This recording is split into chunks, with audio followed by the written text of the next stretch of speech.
In this episode, I'm going to take you through 4 of the main personal responsibilities of being a successful salesperson.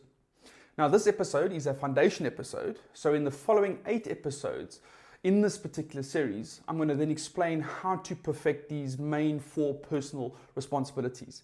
And remember that in this series, we are talking about you, the individual. So it's what you're in control of, and it's what you need to take ownership of. So let's get started.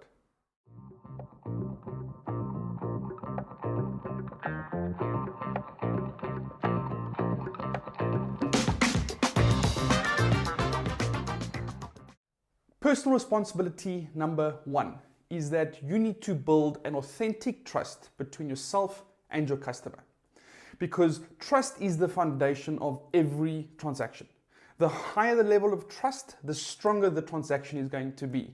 If you've got a low level of trust, then your customer is more likely to shop around for an alternative. They might have liked what you've said and liked what they heard, but they just want to see what else is out there. And if you develop a low level of trust, your customer's got a bigger chance or big opportunity to bargain hard with you. Alternatively, if you have a very high level of trust, your customer is going to shop around less, or they're less likely to shop around. And if you've got a very high level of trust, you've got a better opportunity that your customer is not going to bargain hard with you. They're not going to bargain you down to the absolute minimum price, delivery time, service level agreement, because they trust that you can do what you say you're going to do, and they trust that the product or service that you're offering is going to be the right solution for them. So you need to build trust so that your customers believe your opinions that are based in fact. So the higher your trust level, your customer is going to believe that what it is that you are saying about your product and your service and dealing with you as an individual or as a company, they're going to believe that as fact. If the trust level is low, they're going to go, that sounds very interesting, that sounds great, but I just want to go and get a second opinion. I just want to go and do some more research. So you want to have a high level of trust so that they believe that what you're saying is based in fact. You also want to build a high level of trust so that your customer can confidently enter into the transaction with you. You want them to feel that this is the right move for them. You want them to feel confident that your product, service, and you are the right product or service and the right person to be dealing with. And you want to build high levels of trust so that your customers become your biggest fans. Because if your customers are your biggest fans, you're going to get repeat and referral business. And ultimately, that's what we're really after. We want the repeat and the referral business. Personal responsibility number 2 is that you need to motivate your customer with truths that your product or service and yourself is best suited to solve their needs. Right. In other words, your responsibility is to convey to your customers that your product and service, as well as doing business with you, is the right move for them. You need to be able to motivate this. Now, this can only happen if you present your products and your services and yourself in a way that they believe will solve their problems or will solve their needs. They need to believe it. It doesn't only help that you believe it, they need to believe it as well. And you can only achieve this by knowing exactly what it is that you are selling inside and out, knowing how to showcase your product or services, and understanding and believing in the benefits of your products and services for your customers, as well as understanding and believing in the benefits of doing business with you. Personal responsibility number 3. You need to close a deal in the way that suits yourself and your customer. So yes, in sales, it's about closing deals, we get that. But it's a bit more than that. You need to close a deal in a way that suits yourself as well as your customer. Now, all customers are unique in the way that they want to conduct business. All customers are unique in the way that they want to be closed.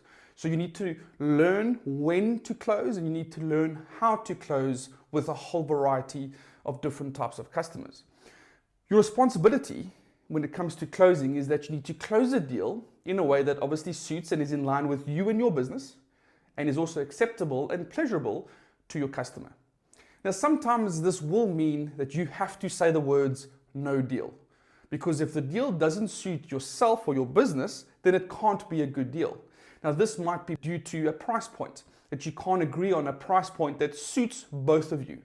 Because if the price point just suits the customer and the price point doesn't suit you, it means we're not making money. And when we're not making money, we're not going to naturally offer high levels of customer service and a fantastic customer experience. So there needs to be a point in the deal where you go, that's as low as I'm going to go. And if your customer says you need to go lower, you need to walk away from the deal, because it's not going to be a good deal for either one of you going forward. Something else that might be a reason to say no deal is the terms of service or the terms of use or the agreeable fine print in the transaction. You know, your business or you have certain T's and C's that you believe or that you have that you need to follow as a business. If your customer doesn't agree with those, sometimes you've got to then say, oh, look, no deal, because those T's and C's that you have are there for a reason. If your customer doesn't agree with them, then you're not a good fit. Something else that could cause a no deal scenario is the delivery constraints. Your customer needs you to deliver a product or service in a specific time frame that you just simply cannot deliver. Or the customer is only going to pay in a certain time frame that you cannot accept. So these are all things that you need to understand, that sometimes you're going to have to say no deal, and understand that this is okay. The more time we spend dealing with right deals is far more profitable in money and time than spending a lot of time trying to figure out the no-go deals. So sometimes you got to say no. But the responsibility as a salesperson is to know how to close a deal that is suitable for yourself and for your customer. Personal responsibility number 4 is to create a compelling reason for your customer to continue to do business with you well into the future. Closing the first sale with a customer is just the beginning. Your responsibility as a salesperson is to create a compelling reason for your customer to continue to do business with you going into the future. Now, this works for both parties. For you, it's a great profit opportunity. For your customer, it's less time spent looking for a new provider and more time spent actually doing their business because they have the products and services that they can trust and believe in to do the job that they need them to do. And why is this also important for you? It costs less money to maintain a customer, and it costs far more money looking for new customers. So when you've got those customers, you just simply maintain them. You keep them happy. You continue to sell to them. You've got to know them. You've built trust with them, and they're going to keep buying from you. Well, that's the idea. When you're looking for a new customer, you're going to spend a lot of time and a lot of money setting up meetings, putting together proposals, putting together presentations, and maybe closing 1 out of 10. So it costs a lot more to find new customers than it does to maintain your current customers. And when you are maintaining your current customers and when you are giving your customers a compelling reason to do business with you into the future, you actually spend more of your time making money and you spend less of your time looking for money. Personal responsibility number 5 is you need to be proactive. All right? Ultimately, your sales success is up to you. You may have all the tools, you may have all the training and all the skills, but as the saying says, you can take a horse to water, but you cannot make them drink. You need to be proactive all the time. You need to proactively learn more about your product or service all the time. You need to find out if there's any new features, any new benefits, any new ways that your product and services can assist your customers. If there's a new product or service that is launched, you need to proactively get your hands on that, get involved, understand, and learn everything about it. You also need to proactively research your market. You need to know what's happening in your market in the greater scheme of things. You need to know, are there any external forces impacting your particular market? For example, the global lockdown. You need to analyze that and what does it mean to your market, and can you position yourself or your product or your services in a different way that can help your customers through this difficult time. You need to proactively research your competitors. All right? The competitors out there that are bringing out new products, bringing out new services, or repackaging what it is that they're doing that might steal your customers away from you. You need to proactively know what your competitors are doing so that you can also, you can learn or you'll know how to uplift your particular product in the eyes of your customer. All right? You also need to proactively scout for new business opportunities and new applications. For example, if you're very focused in selling your product and service in one particular industry, you may be ignoring the opportunities in another industry right next to you. In today's modern world, there are new industries popping up all the time. Are you proactively looking for opportunities to go and sell into those new industries? You need to be proactively looking for new opportunities. You also need to proactively follow up with your customers all the time, your current customers. Now, phoning a customer or getting in touch every 6 to 12 months is just possibly not going to cut it in today's world. You need to proactively be in front of mind all the time. Now, this doesn't mean that you need to phone them once a week. Absolutely not. But stay in touch. Send them emails.